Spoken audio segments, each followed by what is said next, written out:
I swear to tell the truth, the whole truth, and nothing but the truth. So help me, basketball gods.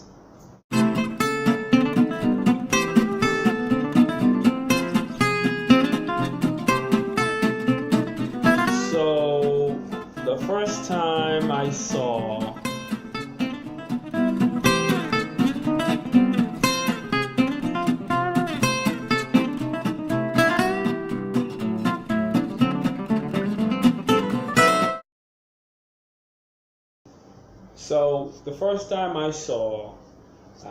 Buddy Hield. I was a junior college coach at a program that will remain nameless, and I usually come home each summer to the Bahamas to watch basketball, try to get a idea of who is the best players here locally. You know, the Bahamas at the time wasn't the mecca of basketball of the Caribbean like it is now. You know, there was no Battle for Atlantis. There was no tournaments, no college teams coming. Or this Christmas, rather, is the first time they have something called the Providence Holiday Classic, which is a Christmas tournament or Christmas time tournament for where teams come from the islands to come to Nassau to play basketball. And we get a few reports. You know, everybody hears of Kentwan Smith. Everybody hears of Dante Jones, which were future Division I players at the time.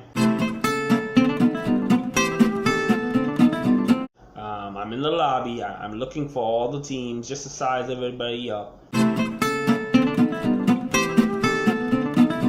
I see the kid come off the bus, and maybe about 5'8", 5'9", and not 150, 60 pounds. Really, really skinny. And when I saw him, he shot it off the hip.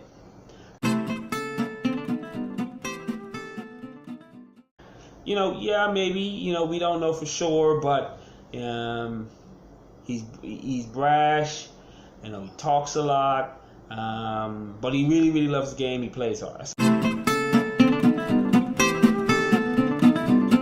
He says to me, take a look at him and tell me what you think when he comes over there. I sit and talk with this kid for about 4 or 5 minutes. I say, hey, so you're a buddy? Shake his hand, He said, yes, sir, I'm Buddy. He said, okay. He says, well, I really want to be in your publication.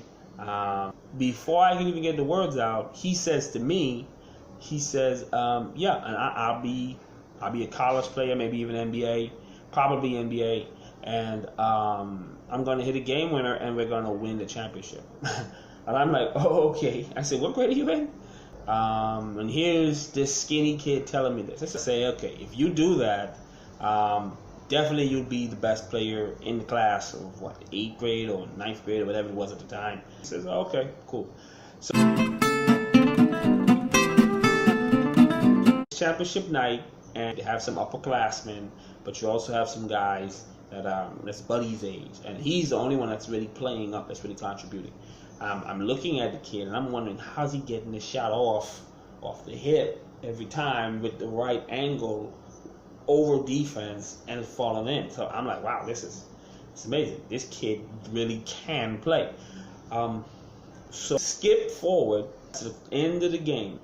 They come out of the timeout, and I don't know, it was about 24, 23 seconds, somewhere around there.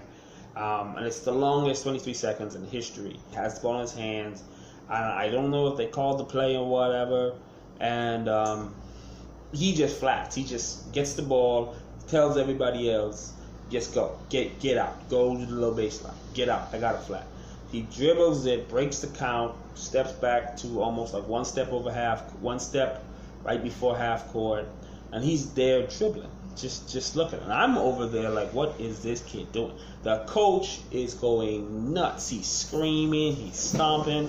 The other coach is screaming, stomping.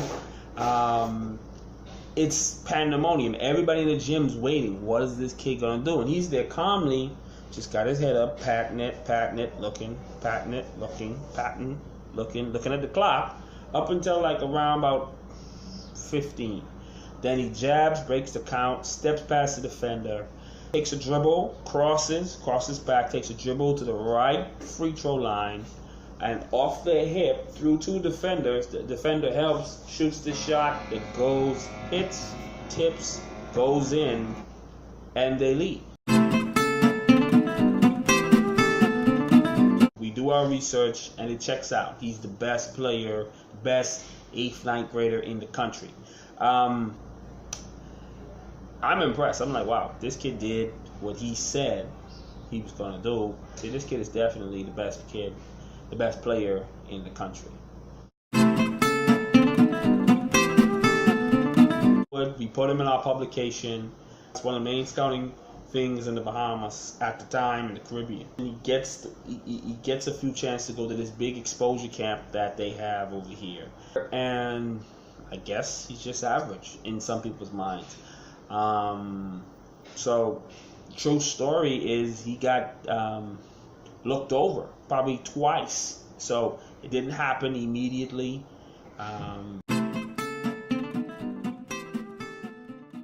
Or just was waiting for it to mature.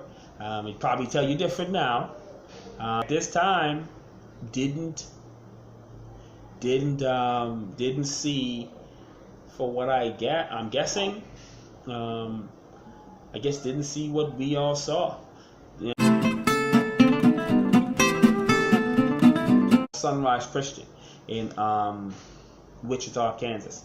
So for what it's worth, the kid worked extremely hard to put himself in a position to be the best player, and if not one of the best players to ever walk through the halls of both Sir Jack Haywood and Sunrise Christian. The kid just worked and just developed.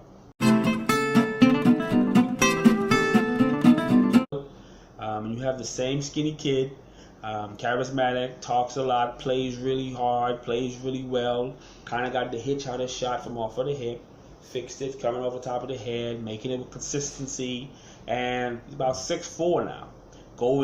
It's still really skinny, going to University of Oklahoma. And the progression is insane as far as how he's developed and done some positive things to become a better basketball player.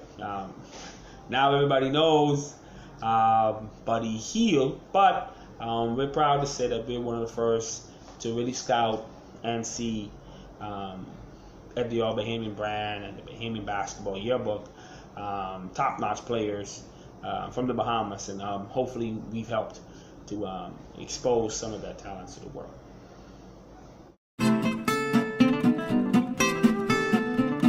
So that's been our the first time I met series in the true Bahamian basketball stories. Join us next time when we give you another story about top Bahamian basketball talent, the first time we saw them. Please hit us the like button, hit us share button, hit us subscribe button, Facebook, YouTube. Yeah, thank you. Have a great day.